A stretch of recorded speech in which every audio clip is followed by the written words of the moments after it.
Hello again, I'm Greg.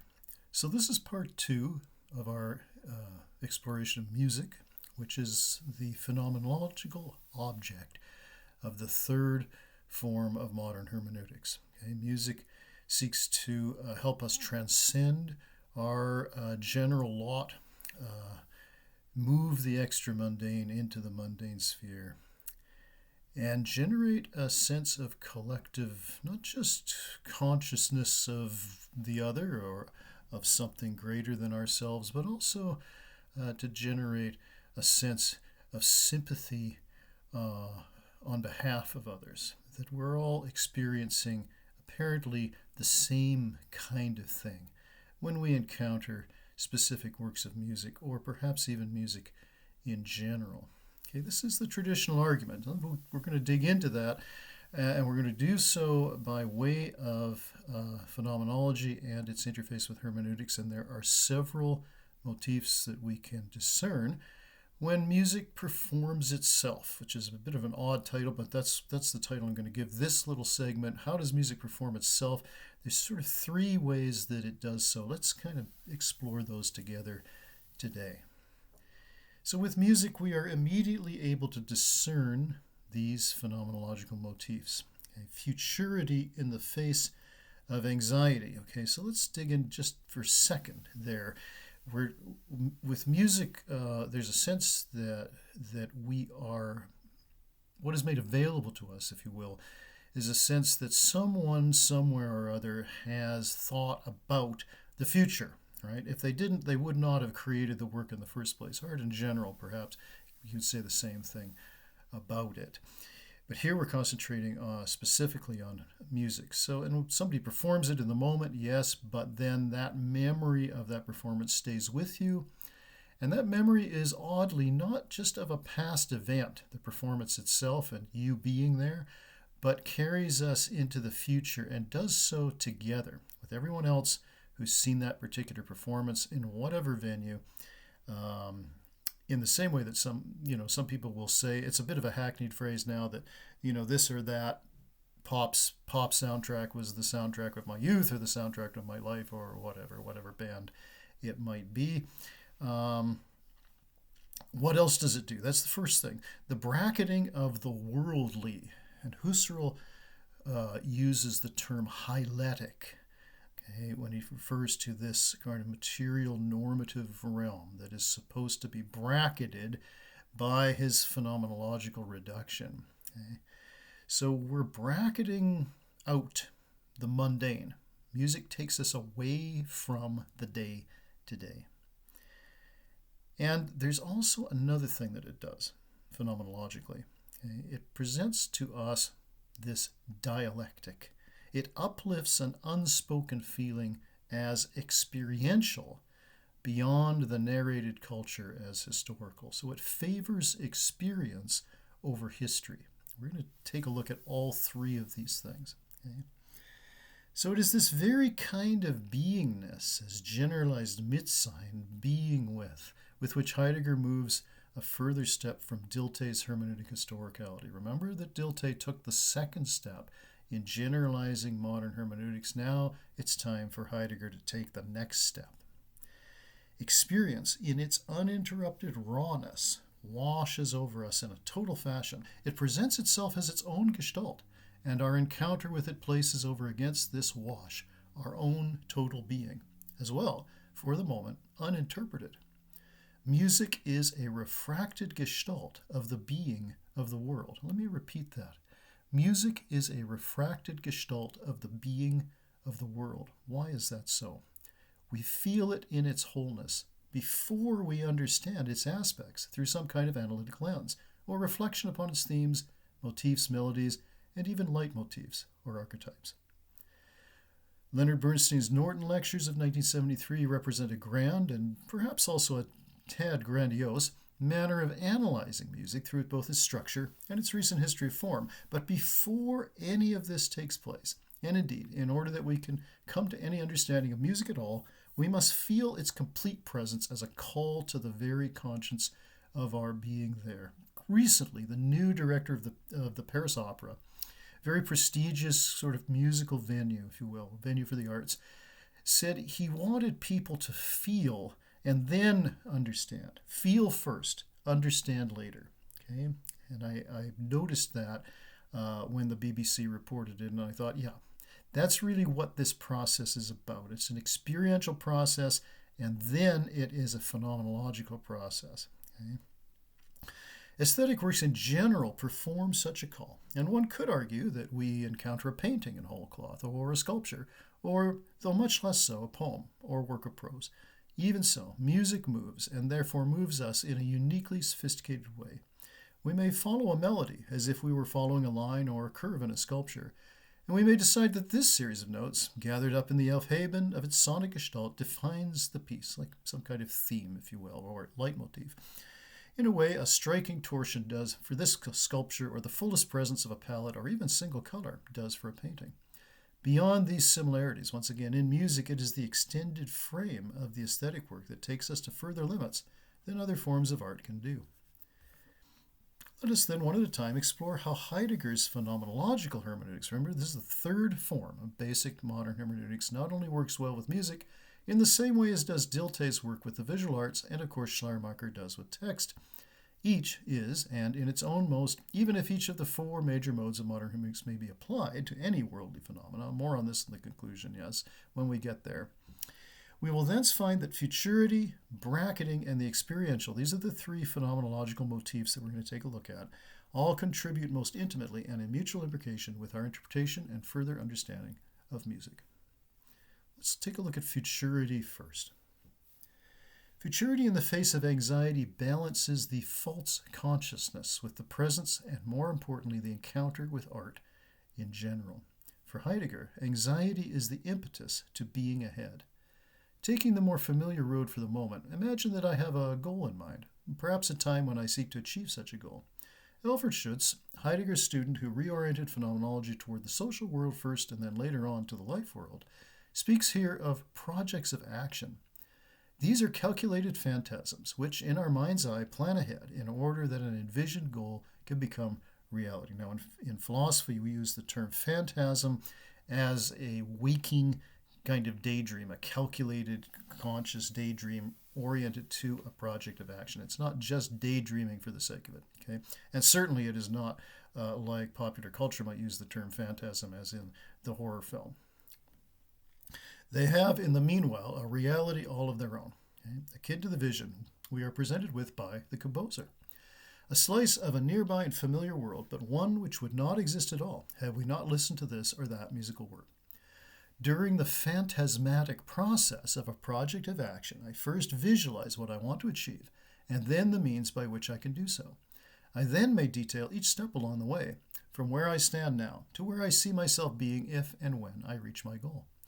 Recall as well that Schutz is borrowing from Max Weber by postulating that only rational action directed to a finite goal, Weber calls this Zweckrationales Handeln, is subject to phantasm, even though the much more abstract and even esoteric absolute values orientation, also from Max Weber, would appear to some as phantasmagorically inclined. Those would people who would say, well, those absolute values don't even exist, so why are we orienting ourselves to them? And of course, given by definition that they don't exist by this other argument, there can be no rational action directed towards them, only non-rational action, or even irrational action. Okay? But that's another side of it. Indeed, one could say that this is the chief difference between phantasm and fantasy. The first can, in fact, become reality, and the second, of course, remains phantasmagorical. Now, take this commonplace action on all of our parts. We all think ahead, we all try to plan ahead, we all give it our best shot. We all try to envision something that is not real yet, but we want it to become real, and this is how we're going to go about doing it, right? And move that into an immediate and even simultaneous experience. This is what music does. Music presents to us not so much a project of action, but rather that same project in action. We encounter a work through its revealing to us how it got from here to there, point A to point B. The first is the very introduction of the music, the second, its conclusion. When we take the musical work as a coate whole, we move back from Schutz to his teacher Heidegger, and can then appreciate what the latter meant by the experience of futurity. In my vision of what is to come, I am taken through all the events and experience I would have to have in order to be in that very future. But because my Dasein, my being in the world, is a being which is ahead of itself, I can encounter the future through my very differed and deferred present. Music utters a durchstreichen, right? A striking over through and across the noise of the moment, just as it does being ahead do over who and what I am in that same moment. It matters little whether we imagine this striking out as a crosswise, as Heidegger uses this pictograph specifically for a word in a text, or whether we simply scribble our way through the day-to-day, if we are at all conscious of being ahead in its relationship to the quotidian. For our purposes here, this striking out ability of music brings it straight into the most intimate conversation had between anxiety and futurity, and makes it into an authentic dialogue which is both ongoing and finitudinal. Music, in its working out of its own work toward the future, is, during its performance, a vision, ongoing, as well as present to itself. But what about the other? How does music perform a finitudinal act, something that reminds us of our own human finitude, our own unknowing finiteness, okay? In that sense that we know we must die, but we don't know exactly when that's going to occur, and we cannot know that.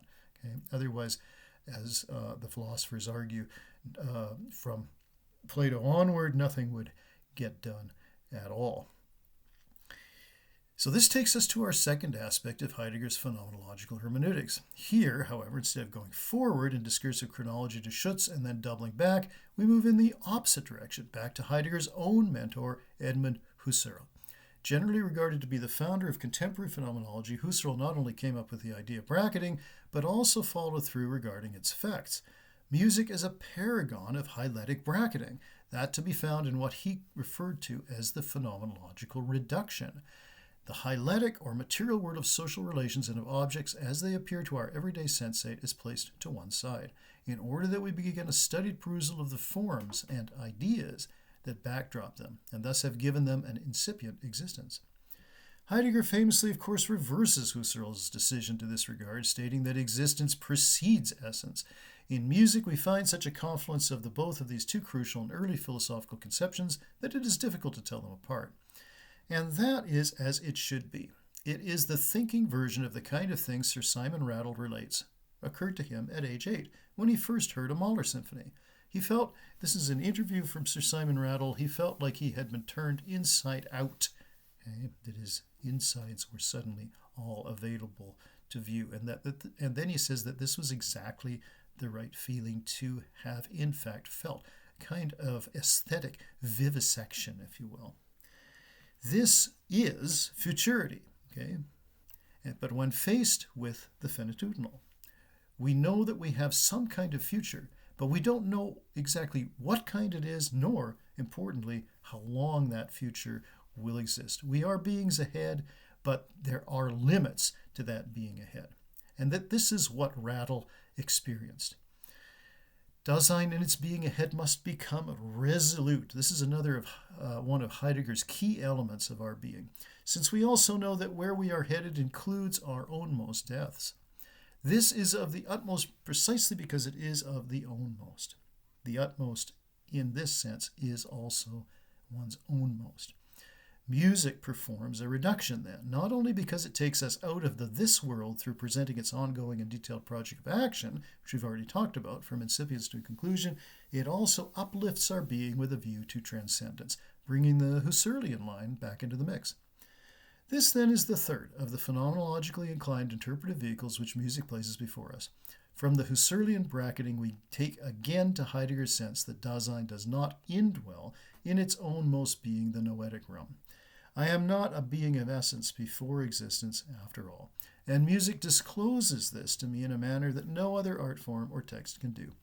Music is ever in motion, and while its gestalts themselves are gathered in eternal Aufhebung until we reach an understanding of the specific dialectic, okay, a good example of this, a grand version of this, if you will, can be had in the final of Bruckner's Fifth, as no less than 5 contrapuntal melodies intermingle in this final movement. That was the most sophisticated fugal movement to that time. What we are most impressed with is the feeling that somehow futurity has overcome the finitudinal, This is the phenomenological expression of transcendence that, in theological terms, would reference resurrection, life triumphing over death, the love of humanity porting its very soul to paradise, and navigating the difficult moment of the crucifixion. That death is only this moment places finitudinal being rather in its place, if you will. Of course, it is music which purports to have found this enduring futurity and duly reports it to us, we yet finitudinal beings. This turning inside out, which Sir Simon Rattle references as a part of his personal biography, the moment that he knew basically what his vocation was going to be, the moment he understood the sort of raw power of great music, which in itself could well have been a Heideggerian term, in the English translation, occurred to me much later in life, when I first began a serious listening of Wagner. It was as if I was hearing music for the first time. And to have that late in life is an extraordinary experience, an experience of wonder.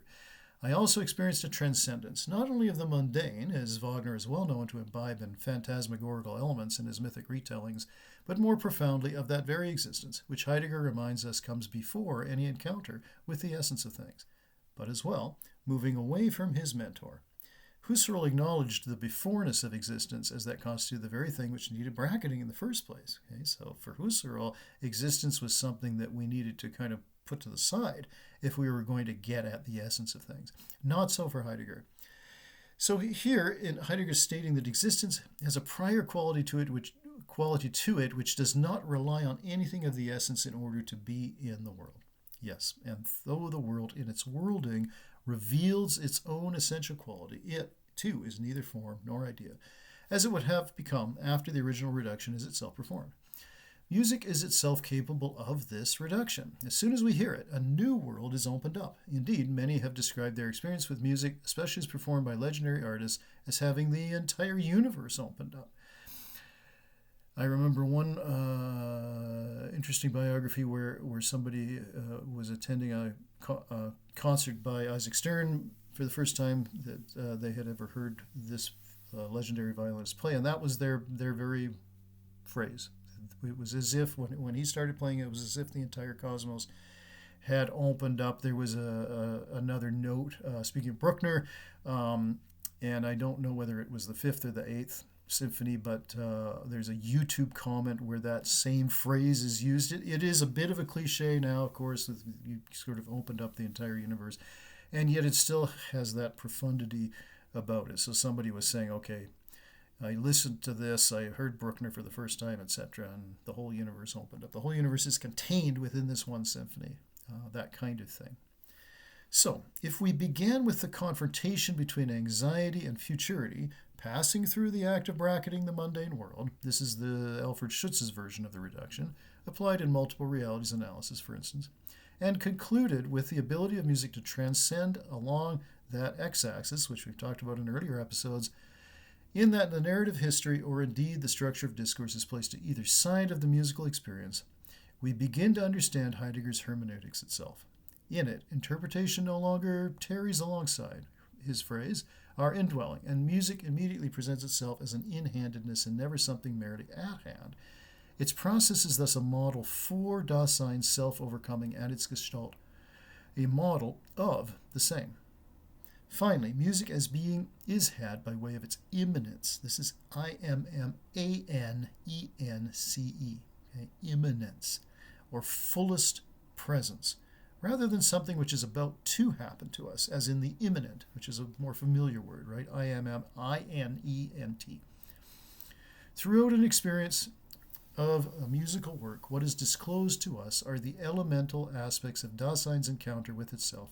Futurity responding to the call of conscience, which anxiety itself generates. That's one.